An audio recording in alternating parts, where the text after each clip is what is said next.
Our beloved swashbuckling feline, Puss in Boots, was celebrating a grand victory with newfound friends at Pushkin Del Mar, a swanky estate.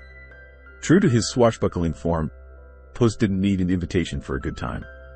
However, the revelry was cut short by the arrival of the estate's irate owner, leading to a heated confrontation with the constabulary. In the ensuing mayhem, Puss's booming voice, usually a source of pride, accidentally triggered a spectacular fireworks display. Awakened by the commotion, Pushkin Del Mar, a slumbering giant Puss had previously tussled with years ago, rose from his slumber. A fierce duel ensued, and Puss, fueled by his usual bravado, emerged victorious. But as the dust settled, a giant bell clanged down, landing a hefty bonk on Puss's head. He awoke disoriented in a sterile hospital room, a doctor informing him he'd shuffled off this mortal coil, only to be revived thanks to his feline 9 lives. However, the doctor's explanation took a sharp turn. Unlike the clueless constables who believed in feline immortality, the doctor revealed this was Puss's final life. Gone were his 8 swashbuckling swashbuckles. This revelation hung heavy, a leaden weight in his normally plumed hat. Seeking solace, Puss reached for some milk, only to be confronted by a menacing wolf brandishing a wanted poster, Puss's face glaring back at him. Fear, a new and unwelcome guest, gripped him. He'd always lived life on his terms, his sword an extension of his swagger. Now, fear clouded his judgment, leading to a swift defeat. Leaving his trusty blade behind, Puss bolted, the once mighty warrior reduced to a scaredy-cat fugitive. Following the doctor's advice, Puss found himself at a feline sanctuary run by a kind woman with a heart as big as a saucer of cream. Here, stripped of his swashbuckling ways, Puss was surrounded by an abundance of pampered felines. Initially, he chafed at this domestic existence, yearning for adventure. But slowly, with a heavy heart, he began to accept this new reality. One day, a new arrival at the sanctuary caught Puss's eye. This newcomer, unlike the others, wasn't a cat at all, but a dog in clever disguise. The dog, displaced and lonely, revealed he only pretended to be a feline to find a haven. Initially skeptical, Puss eventually came to accept the dog's story. Perhaps, Puss thought with a pang, this dog wasn't so different from him after all. The slight difference seemed insignificant, but then a girl entered the scene. This girl, who had been trailing the paw prints of her bear family around the pool for ages, was their adopted sister. When they arrived, chaos erupted. They inquired about a cat from the lady, but she remained clueless and refused to help. After a frustrating search, they conceded defeat.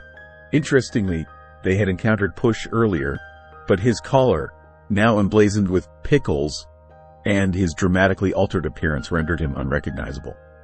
As they prepared to leave, they stumbled upon a pile of discarded pool clothes, mistaking it for their demise. Their true objective for needing the pool involved a daring heist. They sought to steal a map leading to a peculiar location where the first arrival could have any wish granted, no matter how outlandish. Upon hearing whispers of the fountain, they decided to pursue it. However, the bear family couldn't pull off the theft alone. The map was currently in the clutches of Jack, a notorious villain with a penchant for magical artifacts. Leaving the presumably bewildered dog behind, they set off for Jack's lair, the dog trailing them persistently. Jack had stashed the map box in his room. Just before they reached it, they spotted a package and mistook it for Jack's grave. They scrambled to snatch the map before Jack returned, only to discover a cat already residing within the box. Those familiar with the first part of the story would recognize the near-miss Pussor's team had just experienced. Their shock was palpable upon seeing the newcomers. Katie, from Pussor's team, had also come to steal the same map. An uneasy silence hung in the air before the bear family launched a surprise attack. The commotion alerted Jack, and a free-for-all ensued. The fight raged on, but Pussor's team, having secured the map, opted for a strategic withdrawal. However, the two were no longer working together. Something had happened between them that had driven them apart. As they emerged from the building, they found the dog patiently waiting in his car. He had been scavenging for food when Pussor's team stumbled upon him, and they had quickly made their escape. The bear family and Jack were still hot on their heels, so the dog decided to throw a wrench in their plans by scattering the treasure hidden in his car along the road. Upon seeing the glittering loot, The police immediately ordered the dog to speed away. As they drove, they decided to open the map together.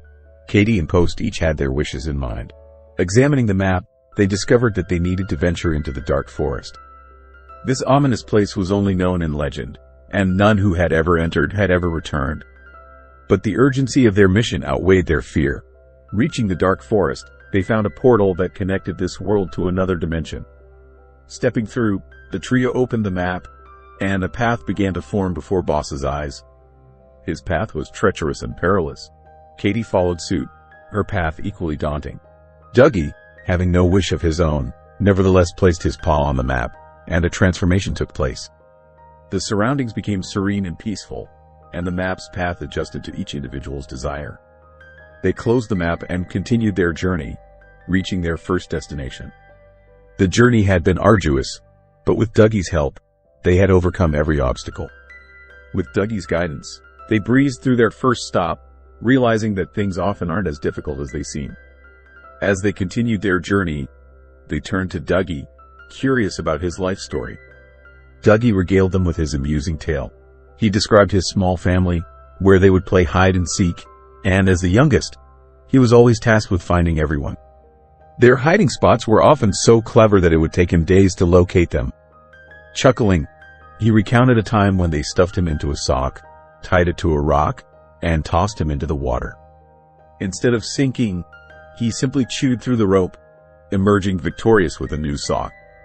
Passor's team couldn't help but feel a pang of sympathy for Dougie, understanding that his family was simply trying to avoid him. When they reached a river, Katie, at Dougie's request, used her powers to restore him to his original appearance. Katie then gifted her small knife to Boss. They found themselves back on solid ground, only to face Jack once again. Jack had captured Dougie, and the bear family arrived just in time. The chaos ensued as everyone scrambled for the map. The bear family managed to escape with the map, but their path had been altered, as the girl had opened it. Meanwhile, Dougie spotted the wolf again and his condition worsened, forcing him to flee. Katie, confused by his sudden departure, followed closely behind. Dougie, in his altered state, led them on a wild chase. Reaching a secluded spot, Dougie collapsed, his condition deteriorating. Katie, concerned, arrived on the scene. Dougie, in a weakened state, revealed his final life was slipping away. He confessed to Katie that he had only one life left, just like her. Katie, eavesdropping on their conversation, remained silent. Dougie shared his past with her, explaining that he and Katie were supposed to get married. However, he had run away, never showing his face to her again, consumed by fear. He urged Dougie to apologize to Katie, but she emerged from the shadows, pretending to have heard nothing. The trio decided to team up to retrieve the map. Along the way, Dougie apologized to Katie, who surprisingly revealed that she had also skipped their wedding. Meanwhile, the bear family had reached their home, constructed by the map itself. It was the same place where they had adopted the girl. They had found her abandoned as an orphan and taken her in. Lost in memories, they were caught off guard by the arrival of our team. Managing to snatch the map from the bear family, Dougie touched it, and the surroundings transformed once again. He was trapped inside a crystal cage, while the bear family captured Dougie, hoping to use him to retrieve the map. Katie, determined to save Dougie, was sent off by Kitty, who assured him he would find a way out. Katie succeeded in rescuing Dougie, but she was confronted by visions of her 8 lives, urging her to escape and reclaim her own. Overwhelmed by the visions, Katie refused to leave, insisting on staying with Dougie and Kitty. Just then, the wolf reappeared, and Katie, unable to fight, fled in terror. The realization struck her that the wolf was no bounty hunter but death itself. Outside, witnessing Katie's frantic escape, Kitty couldn't help but suspect that Puss had once again betrayed her. Meanwhile, Puss had reached the crystal star. Upon opening the map, he discovered a single line of text, granting him the power to fulfill any wish he desired. Just then, Katie and Dougie arrived. Puss tried to convince Katie that death was pursuing her, but she remained skeptical. She returned the map to Puss, urging him to make his wish. "I only wish for a true life partner," she confessed. "I thought I had found one, but it wasn't meant to be at that moment." The bear family and Jack burst onto the scene, and the crystal star began to float in the air. A fierce battle ensued. The bear family realized that the girl yearned for a human family, and they had raised her as their daughter. They decided to help her. As the map was about to reach the girl, her brother became trapped within the star formation. She chose to save her brother over the map. Meanwhile, our team managed to trap Jack inside his bag, where he kept his magical artifacts. The map was now in their possession, but the wolf appeared and conjured a fiery barrier around them. A fight between Puss and the wolf was inevitable. The wolf returned Puss's sword, and Puss faced the wolf with newfound courage, unafraid even of death. He emerged victorious from the battle. However, he knew that he could never kill Death, so he gave up his weapon and told him to continue the fight. But the wolf says, "You've already won. The one I came to kill, you've killed yourself." Now, the wolf starts to leave but says as he goes, "You also know that one day we will meet again." Now he had left, but Jack had eaten his biscuit, which was a magical biscuit. Because of it, his size had increased significantly, and now they started fighting again for the same map. Along with that, Jack had stolen the map and started reading it, but then the doggy distracted him, and our team attacked him right there and then tore up the map. Because now they had understood that whatever they came here to ask for, they already had it, and now Jack also vanishes right there. And then Force Kitty and Doggy set out for their next journey, and this is where the movie ends. If you liked the video, please do like, share this video, please subscribe to the channel, and press that bell icon.